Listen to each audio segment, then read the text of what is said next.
جس میں کہا جا رہا تھا کہ سیکریسی کا ایشو ہے. یہاں کوئی سیکریسی انوالو نہیں ہے. ایک جیل ٹرائل ہے جو چل رہا ہے جس میں پبلک اور میڈیا کا ہونا ہر حالت میں ضروری ہے. آج میڈیا کو 3 کمروں کے پیچھے رکھا گیا تھا. نئے شیشے لگوائے گئے تھے, دیواریں بلند کر دی گئی تھی, شیڈز لگوائے گئے تھے, دروازوں کو لاک لگے ہوئے تھے اور میڈیا کو ایک لفظ بھی سنائی نہیں دے رہا تھا. آپ کے ساتھی رپورٹر جو کورٹ میں موجود تھے انہوں نے ایک لفظ نہیں سنا. رپورٹروں نے ہم سے پوچھا کہ ہم ان کو ایکسپلین کرے پروسیڈنگ کیا ہوئی ہے. رپورٹروں نے ہم سے پوچھا اور ہم نے ان کو بتایا کہ کس ڈیٹ کے لیے پروسیڈنگز ایڈجرن ہوئی ہے. یہ سب کچھ انلیگل اور انکانسٹیٹیوشنل ہو رہا ہے. جو کیس آگے بڑھتا جا رہا ہے, جب ان کو یہ پتہ چلا ہے, پبلک کو جب یہ علم ہوا ہے کہ نہیں ٹرسٹی کا کسی کیس سے لینا دینا ہوتا ہے, اور ان کے اپنے گواہوں نے ایڈمٹ کیا ہے کہ نہ خان صاحب کی وجہ سے اسٹیٹ کا لاس ہوا ہے, نہ خان صاحب کی وجہ سے ان کا کوئی فائدہ ہوا ہے اس کیس اور اس پروسیڈنگ سے اور اس کے سبجیکٹ میٹر سے. جو گواہ آ رہے ہیں, یہ اس گھبراہٹ سے کہ عوام کو پتہ چلے گا کہ یہ ایک بیس لیس کیس ہے, یہ ایک پولیٹیکل وکٹمائزیشن کا کیس ہے, ان کی کوشش ہے کہ میڈیا کو دور کر لے. یہ غیر قانونی ٹرائل ہوا ہے. آج ہم اس کو بھی عدالت کے سامنے رکھیں گے اور ہم اس کی بڑی مذمت کرتے ہیں. آج خان صاحب نے, جج صاحب جب اٹھ گئے تو زور سے بات کرتے ہوئے میڈیا کو اپنے پیغامات دیے. آج خان صاحب نے پھر میڈیا کو بہاول نگر والے واقعہ پہ شدید تحفظات کا اظہار کیا ہے. یہ اس بات کے ثبوت ہے کہ اس ملک میں اب جنگل کا قانون ہے. جنگل ایک بادشاہ جو چاہتا ہے جیسے چاہتا ہے وہ اپنے قانون کے مطابق ظلم بھی کرتا ہے, معافیاں بھی دلواتا ہے. ہم ان کو ریمائنڈ کراتے ہیں کہ پولیس نے جس سے معافی مانگی, جب پی ٹی آئی کے ورکر اور سپورٹروں کو روکا گیا, ان کے گھروں میں جایا گیا, عمران خان صاحب کے گھر پہ جب دعویٰ بولا گیا, جب دروازے توڑے گئے, پاسپورٹ اور چیک بک کو چوری کیا گیا, دوسری گھر کی عورتوں کو بغیر عورتوں کی پولیس کے ساتھ گھر میں انٹری کی گئی, اس پہ کسی نے اپالوجی نہیں کی. ہم عدلیہ کے سامنے بھی یہی تحفظات ہم نے رکھے, عدلیہ کی طرف سے بھی خاطر خواہ کوئی ریلیف نہیں ملا. آج بھی ہمارے پٹیشنیں سپریم کورٹ میں موجود ہیں. سپریم کورٹ سے ہم استدعا پہ استدعا کر رہے ہیں. گزشتہ 3 مہینوں سے مسلسل استدعا کر رہے ہیں.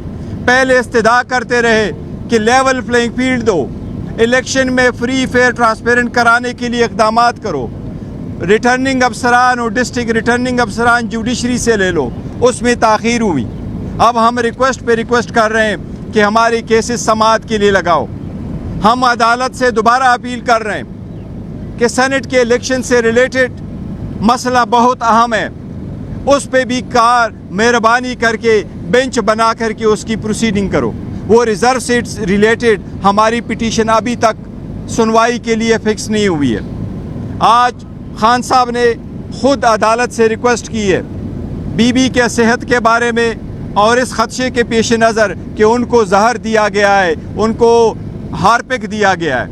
جج صاحب نے آج آرڈر کیا ہے کہ شوکت خانم کے ڈاکٹر کے موجودگی میں بی بی کے کل 12 بجے ٹیسٹ بھی ہوں گے اور اس کا فزیکل معائنہ بھی ہوگا. اور شوکت خانم کا ڈاکٹر عاصم صاحب اسلام آباد کے جس ہاسپٹل سے کہیں گے وہاں سے ان کے ٹیسٹ بھی ہوں گے. ہم امید کرتے ہیں کہ اس پہ عمل درآمد ہوگا. ہم عدلیہ سے درخواست کرتے ہیں کہ آپ اپنے احکامات کو ضرور انفورس کرواؤ. G please. کچھ مذاکرات بھی ہو رہے ہیں بیہائنڈ دا سین, کچھ مذاکرات بھی ہو رہے ہیں, لیکن دوسری جانب جو اسٹیٹمنٹس جو بانی پی ٹی آئی کی آپ نے دیکھی گزشتہ سماعت میں بھی, آج بھی جس طرح کی انہوں نے اسٹیٹمنٹ دی, انہوں نے براہ راست جو ایک پاور شخصیت کو مخاطب کر کے کہا کہ میں آپ کو کبھی معاف نہیں کروں گا. تو اس سے یہ کیا تاثر ہو رہا ہے کہ ایک طرف یہ کہا جا رہا ہے کہ مذاکرات جو ایسے میں کیا مذاکرات واقعی ہو رہے ہیں یا کہ دیکھیں مذاکرات کا بار بار سنا جاتا ہے، اگر مذاکرات شروع ہوئے ہونے تھے اور جس کے ساتھ ہونے ہوں گے تو ہم کبھی آپ سے چھپائیں گے نہیں، ہم آپ کو انفارم کریں گے کہ آج مذاکرات ہو رہے ہیں، اتنے گھنٹے کی میٹنگ ہوئی اور فلاں بندے کے ساتھ ہوئی ہے، ہم نے کوئی چیز چھپانا نہیں ہے تو ہم مذاکرات کیوں چھپائیں گے؟ تو اس لیے کوئی مذاکرات نہیں ہو رہے۔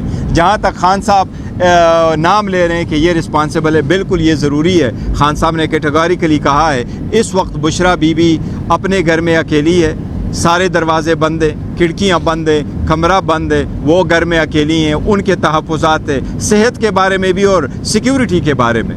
جو لوگ رسپانسبل ہیں، خان صاحب صحیح فرما رہے ہیں کہ اگر بی بی کو کچھ ہوا تو وہ لوگ رسپانسبل ہوں گے جن کے ایما پہ یہ سارا ہو رہا ہے۔ ایک جانب آپ مذاکرات کی تردید نہیں کر رہے ہیں کہ کسی قسم کے پس پردہ اگر مذاکرات ہو رہے ہیں، اس سے کل بھی ہم نے وزیر اعلیٰ خیبر پختونخوا سے پوچھا، انہوں نے بھی کوئی تردید نہیں کی، انہوں نے کہا ہم کوشش کر رہے ہیں۔ ایک جانب یہ صورتحال ہے، دوسری جانب یہ صورتحال کہ خان صاحب مسلسل چڑھائی کر رہے ہیں افواج پاکستان اور ان کے سربراہ پہ۔ کیا ایسے میں آپ سمجھتے ہیں کہ مذاکرات کسی نتیجے پہ پہنچ سکتے ہیں، یا جو خان صاحب کا جیل کا بیانیہ ہے وہ درست ہے، یا پھر آپ کی باتیں؟ دیکھیں وہ ہم ہمیشہ یہ کہہ رہے کہ ڈائلاگ ہونے چاہیے، ہم تو یہ نہیں کہہ رہے کہ ڈائلاگ کا راستہ بند ہے، پر ان کا کوشچن یہ ہے کیا اس وقت ڈائلاگ ہو رہی ہے، بات ہو رہی ہے، ہماری جو باتیں ہو رہی ہیں پولیٹیکل پارٹی سے وہ تو ہم کنفرم کرتے رہتے ہیں آپ کو کہ یس ہماری 6 پارٹیوں کے ساتھ الائنس ہو گیا، باقیوں کے ساتھ بھی کوشش کرے، ان کے ساتھ ہماری ڈائلاگ ہے یا کوئی بات چیت چل رہی ہے، ہماری حکومت کے ساتھ پاکستان پیپلز پارٹی PMLN اور MKO کے ساتھ کوئی بات چیت نہیں چل رہی، ہماری کسی ادارے کے ساتھ کوئی ڈائلاگ اور بات چیت نہیں چل رہی۔ جہاں تک اس بات کا تعلق ہے تو خان صاحب نے آج تک کبھی بھی فوج کے خلاف ایک لفظ نہیں بولا۔ خان صاحب کا اسٹیٹمنٹ یہی ہے فوج بھی میری ہے، ملک بھی میرا ہے۔ صاحب یہ بتائیے گا جلسوں کے لیے آپ نے کہا تھا کہ جلسے کرنے ہیں، تو ابھی تک آپ کو کہاں سے اجازت ملی؟ دیکھیں ہمیں اجازت نہیں دی جا رہی، اجازت نہیں دے رہے، جہاں جہاں ہم نے اپلیکیشنیں دی تھیں وہاں اپلیکیشنوں پہ اپلیکیشنیں ساری مسترد ہوئی اور ہم کوشش کر رہے ہیں 2 دن کتنی جلدی ہم دے سکتے ہیں، لیکن ہماری کوشش ہے اور لوکل جو لیڈرشپ ہے وہ اپنی ریلیز کریں گے، لیکن اس کے باوجود ہم ریلیز اور کنونشن کریں گے اگر بڑے جلسے کی اجازت یس پھر بھی کنونشنز کریں گے اپنے جیس کی۔ خان صاحب جنرل باجوہ کا بھی بار بار نام لیتے ہیں کہ وہ اس سازش کا حصہ رہے، وہ جنرل باجوہ کو یاد ان کو عہدے پہ رہنے کی انہوں نے پیشکش بھی کی تھی اس وقت، اور یہ تمام لوگوں نے سنا ہے، تو اس پر آپ کیا کہیں گے کہ آج وہ مخالف ہو گئے ہیں، اس وقت تو وہ ان کے نہیں؟ دیکھو خان صاحب نے دونوں چیزوں کا الگ الگ ذکر کیا، جہاں تک تحیات نہیں اس نے ایکسٹینشن کا ذکر کیا ہے تو انہوں نے کہا تھا کہ اگر آپ ان کا ساتھ دیں گے اس پرپس کے لیے کہ وہ آپ کو ایکسٹینشن دیں گے وہ تو ہم بھی دے دیں گے، یہ اس تناظر میں ہوا تھا، otherwise he was not in favour کی کسی کو بھی ایکسٹینشن دی جائے۔ اور جہاں تک ان کے کہنے کا متعلق ہے کہ ان پہ الزام ٹھہرایا ہے تو وہ ایک مرتبہ نہیں کئی مرتبہ خان صاحب نے ذکر کیا ہے، اور ابھی آپ کہہ رہے ہیں کہ خان صاحب نے کبھی فوج پر تنقید نہیں کی، یا خان صاحب نے ہمیشہ یہ کہا ہے، آج آپ کے سامنے انہوں نے آرمی چیف کا نام لیا، ISI کا نام لیا، تو یہ کس طرح آپ کہہ رہے ہیں کہ دیکھیں وہ فوج شخصیت کا ایک نام لینا الگ بات ہے اور انسٹیٹیوشنز کا فوج کا نام لینا ایک الگ بات ہے۔ جہاں تک جن شخصیات کا انہوں نے نام لیا وہ اس تناظر میں انہوں نے لیا کہ یہی وہ رسپانسبل لوگ ہیں جن کے پاور اور اختیارات کے نیچے ہی بی بی وہاں ہے۔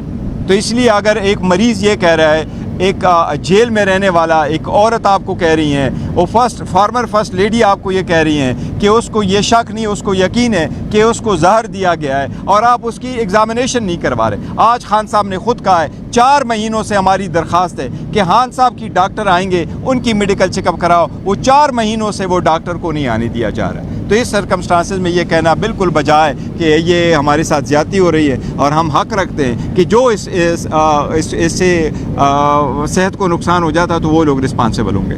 سر آپ اس حکومت کو کتنا ساتھ چلتا دیکھ رہے ہیں اپنے؟ میں تو کہتا ہوں یہ غیر منتخب حکومت ہے، اس کے پاس کوئی اختیار نہیں ہے، مینڈیٹ نہیں ہے، کوئی چلنا نہیں چاہیے، لیکن جو لوگ چلوا رہے ہیں جتنا عرصہ تک چلے گا بل انشاءاللہ تعالیٰ ان کے دن بڑے کم ہوں گے۔ الیکشنز ہو رہے ہیں اس میں بھی یہ بھی آپ کی پارٹی کے جانب سے الزام لگایا جا رہا ہے کہ وہی پکڑ دکڑ وہی یہ بالکل پکڑ دکڑ شروع ہے اور دھاندلی بھی شروع ہے۔ ہمارے جو احمد چٹا صاحب ہے اس کو اپنے علاقے میں اپنے گاؤں میں جانے نہیں دے رہے ہیں، وہ میمنے صاحب ہے لیکن وہ ایز اے بھی نہیں جا سکتے، اس کا بائی الیکشن لڑ رہا ہے، وہ کمپین نہیں کر سکتا، تو یہ تو سب دنیا نے دیکھا اور ہم سوشل میڈیا پہ اس کو لے کے آ چکے ہیں۔ Thank you so very